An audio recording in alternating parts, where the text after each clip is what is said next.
Since The Amazing Spider-Man is about to be released, or at least at the time this video is being recorded, I've just decided to do like a review of the first three Spider-Man movies. You know, the Sam Raimi trilogy. And I'm hoping I can record and upload them all before I watch The Amazing Spider-Man. I'm planning on watching it this Saturday, and what's great about this is that I'm not working this Saturday, and I've been working like the past 4 or 5 Saturdays in a row, so it's nice to finally have a Saturday off. So, the first Spider-Man film. For those who doesn't know the story for this, Peter Parker is just some nerdy guy in high school, gets bitten by like a genetically modified spider, and he gets superpowers from it, and then he turns into a superhero to fight crime. That's pretty much the plot of the movie. I mean, everybody knows that by now. I'm going to start off by saying I'm not a comic book fan. I haven't read any of the comics, so there you go. I mean, I guess if you read the comics, your opinion might be influenced. If you're like a fan of the Spider-Man comics, I guess your opinion would be influenced when you watch the film, because I guess you would expect certain things from the movie, like for it to be dark or serious or more of a comedy or light-hearted. Like, I know a lot of people are I'm going to talk about Spider-Man, like Tobey Maguire. So he plays Spider-Man. Personally, I think he did a good job. Like, I can't imagine anyone else playing the role of Spider-Man after seeing the Sam Raimi trilogy. And like the new guy, I don't know his name, the guy from The Social Network, the new guy playing Spider-Man in The Amazing Spider-Man. Of course, I haven't seen the movie yet, so it's not really fair to judge, but I don't know, he doesn't look like he suits the role, in my opinion. Like, after watching the Sam Raimi trilogy, I can't imagine anyone else other than Tobey Maguire playing Spider-Man. Like, but I guess it's just the nostalgia factor. It's because I'm like used to seeing Tobey Maguire play Spider-Man. I guess that's just why I'm saying that. So I guess I'll just have to wait until I see The Amazing Spider-Man before I actually give my opinion on this new guy who's playing Spider-Man, of course. But yeah, Tobey Maguire, I bought it, you know. I think he did a good, he's a fine actor in my opinion. He plays the part well. That's really all I have to say. Like, I believe him as Spider-Man. He does the part fine. How Spider-Man's written, again, it seems fine to me, but like I said, I haven't read the comic books. I'm aware there's some people, like I've heard some people who read the comic books, they complained about how Spider-Man's personality is a lot different in this movie when compared to the comics. So like, some people kind of complain about that, but of course I haven't read the comics, so I can't really complain about anything like that, because I didn't really have any expectations on how Spider-Man should act. I did watch the TV cartoon series when I was a kid. I watched 1 or 2 episodes. I can't remember much about them. I guess Spider-Man seemed fine. I guess Spider-Man seems like how he was in the cartoon, but I can't remember much about the cartoon. But yes, Spider-Man himself seemed fine. The costume, it was good, you know, it is okay, the costume's fine. That's really all I have to say. I was perfectly okay with Tobey Maguire's Spider-Man. In my opinion, he was great. He was just fine. Okay, one thing I liked about this movie, which some other movies would do, you know how the characters kind of talk themselves or state the obvious a lot? Don't get me wrong, Peter Parker did do this sometimes in this movie, but there was a nice moment which I liked when he first discovers his powers. Like, he's standing there and he sees like the hairs growing out of his fingers or something, and he's standing there in the alleyway and he sees like a spider. It's kind of like a moment where you can see from the expression on his face he's realizing he has these powers, and he clearly knows that the spider which bit him on the school trip is what gave him the superpowers. But what I'm saying, I liked how he didn't actually speak doing that like that. Like, I'm saying that if a movie did it badly, the character Peter would have said something like, "That spider on the school trip, it bit me, and when it bit me, it must have given me superpowers." Like, you know, if a character said something like that, I would be like rolling my eyes. But you know, Peter Parker didn't say that, so I kind of praised the movie for not doing that. But later on in the movie, he does state the obvious sometimes, which kind of I didn't like. For example, when his aunt is attacked by the Green Goblin, he says, "He knows who I am." He says that, and I was kind of like, I just wish he didn't say that. That was just unneeded. It's just like little things like that in movies just bug me when the characters state the obvious. That just kind of made me cringe. But I will give the film credit for not having Spider-Man speak when he's discovering his powers and he begins climbing up the walls. I like that. This film has a lot of cringy like one-liners. It has a few jokes and some really bad lines, but they're kind of like fun bad lines. Like the movie itself doesn't take itself seriously. It's like it's a fun movie. It's pretty light-hearted. It doesn't take itself serious. Like it's not really grim, dark, or edgy like Christopher Nolan's Batman films are. This is it's like light-hearted. It's just like having fun with itself, you know. So the one-liners, and I'm not sure if they were intentionally cheesy or not. I kind of liked them because they were cheesy. I mean, in a cheesy sense, they were fun to listen to just because of how like just over the top or cheesy they were. Like when Spider-Man says, "It's you who's our gobby, out of your mind."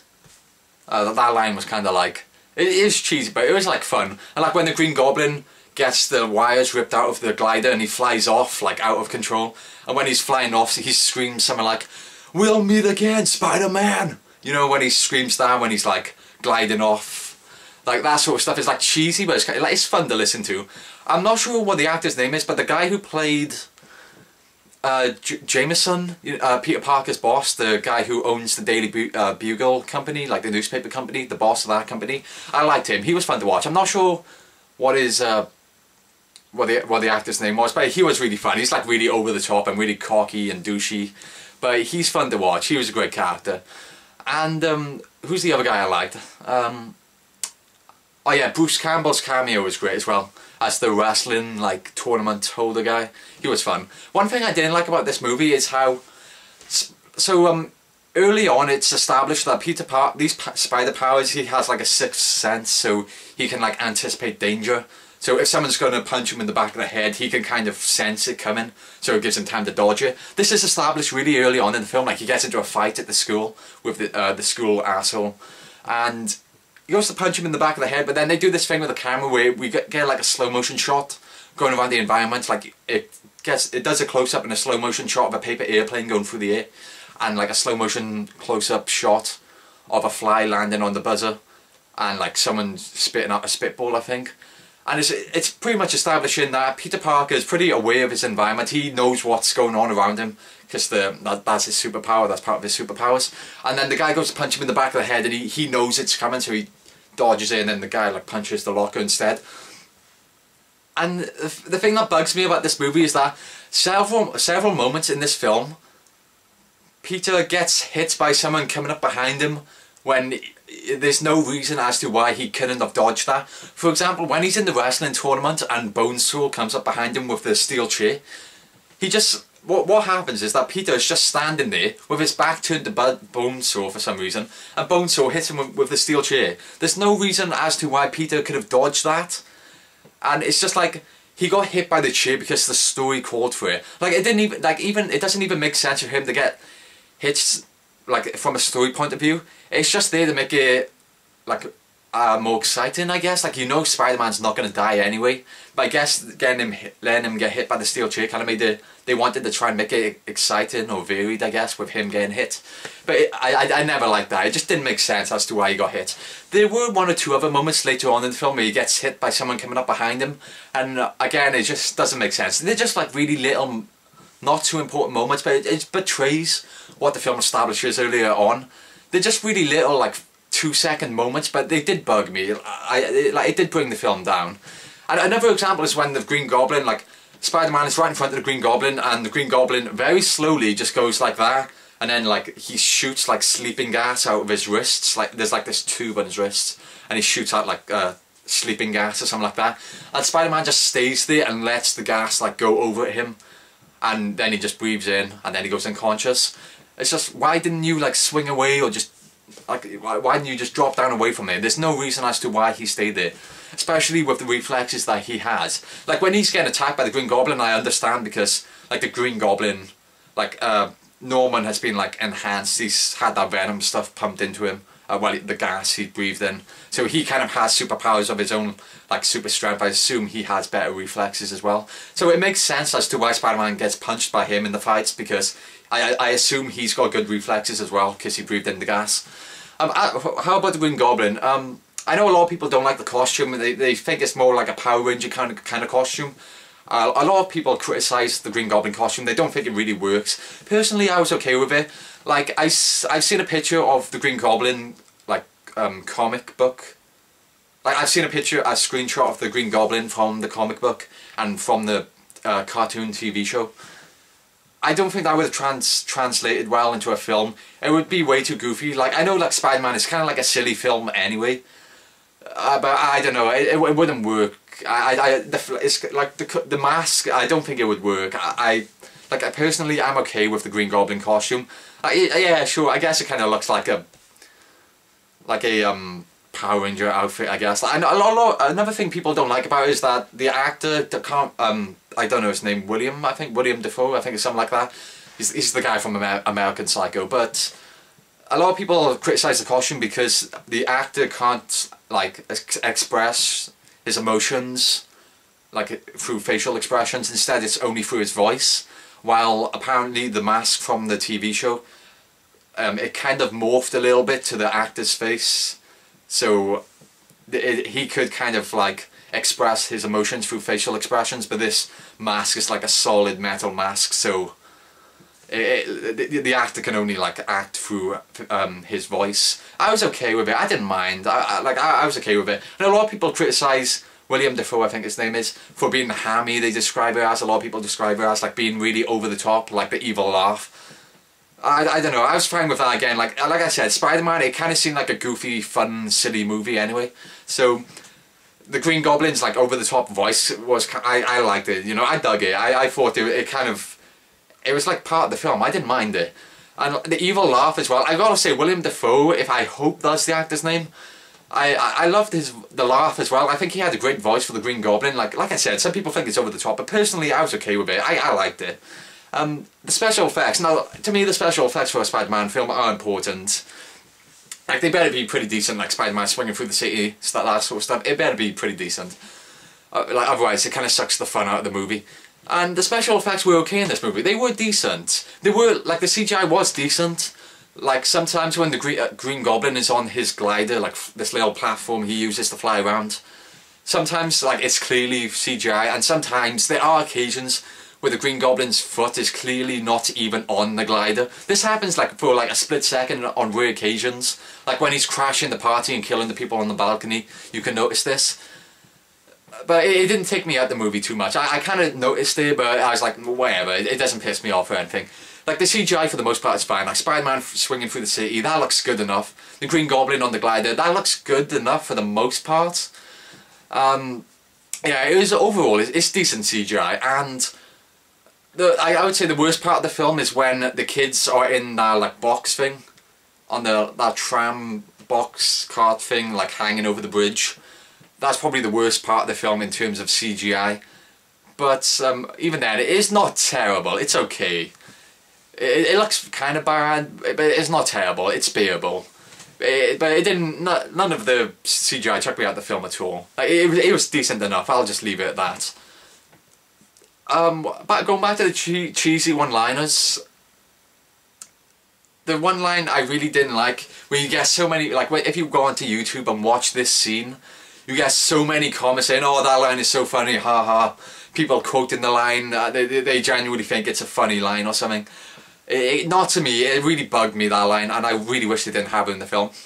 I'm not gonna, if you haven't seen this movie by now, okay, I'm not going to spoil it just in case you haven't seen the movie, but the line is "oh." The Green Goblin at one point of the movie says "oh," right before something really big happens in the story. The Green Goblin says "oh." A lot of people find that line really funny because of what happens in the scene when he says it, that sort of stuff.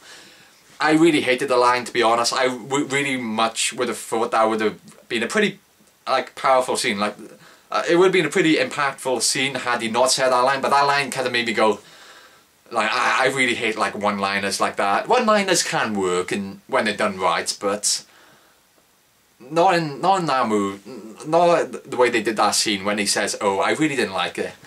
What else can I talk about? I've talked about the special effects. Oh yeah, and I also liked how the Green Goblin was practical sometimes. Like when he's on the glider, sometimes it is practical, and I appreciated that. Like when you know, it's mostly just close-up shots where he's moving a little bit, where it's clearly all, like, practical effects. I did appreciate it when they did that sort of stuff. And as for Peter Parker being the photographer, Spider-Man's photographer, I think I said that right. You know, he takes pictures for Spider-Man and he gets paid for it. For those of you who don't know, and of course he is actually Spider-Man. I would have thought somebody would have thought that he is Spider-Man. Some of the pictures he takes are kind of ridiculous. In the third movie, the pictures get even more ridiculous. I mean, some of the pictures he takes in the third movie is just like, hello, he's clearly Spider-Man. Like, I'll get to that when I review the third movie, but in this movie, some of the shots are a bit ridiculous. Of Spider-Man like swinging through the city, like him climbing on the wall. It's like, how did Peter Parker even get these shots?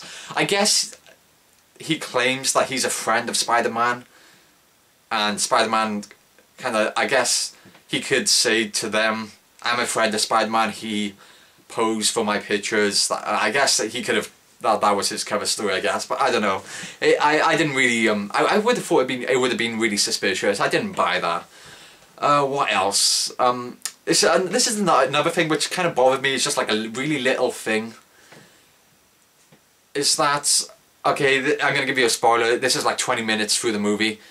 Okay, so leave if you don't want like a 20-minute, like a spoiler, which happens like 20 minutes into the movie. But basically, Uncle Ben, which is Peter Parker's like uncle, dies. He gets killed by this robber, and what happens is Peter Parker, earlier on in the film, he lets this robber escape.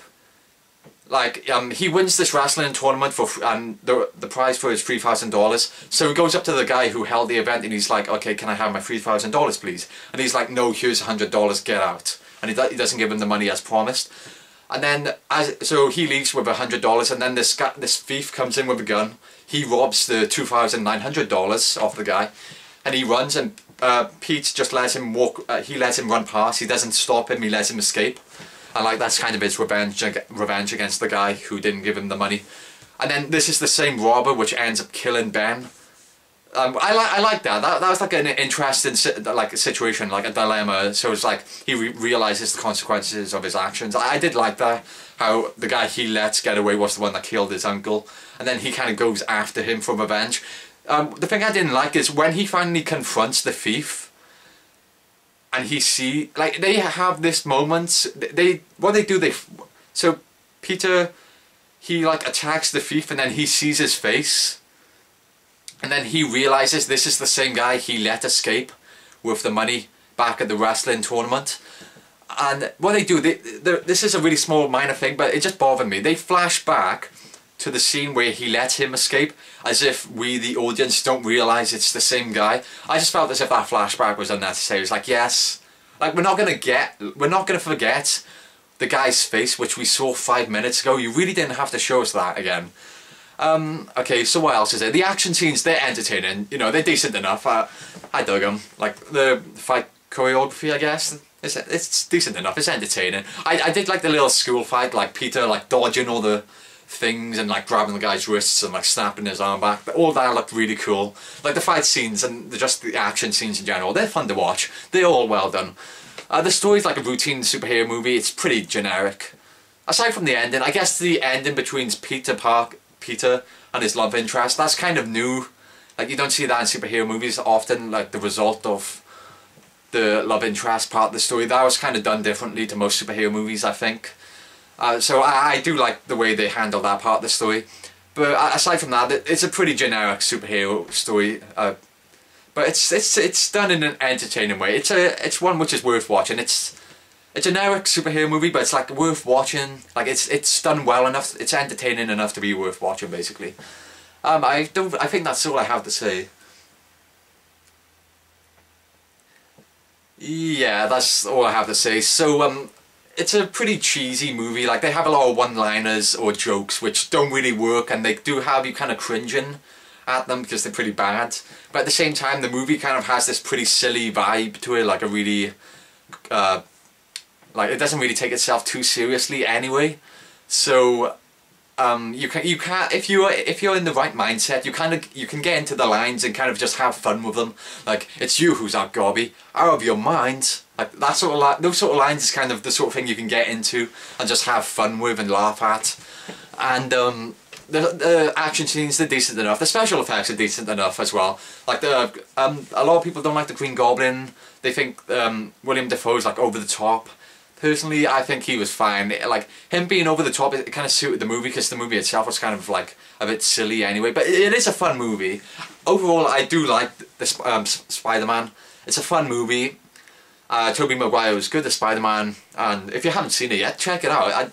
It's a great movie in my opinion. I really like it. I would go as far as to say it's a great movie. I really like it. It's like the first ever proper film, live action film with Spider-Man. Like I know they have like a made for TV movie kind of thing. I haven't seen it, but like this is like the proper like live action film of Spider-Man. So it is definitely worth watching. I guess the next review is going to be Spider-Man 2, and in fact I'm going to watch that right now. Yeah, so that's my review of Spider-Man. So thanks for watching, see ya.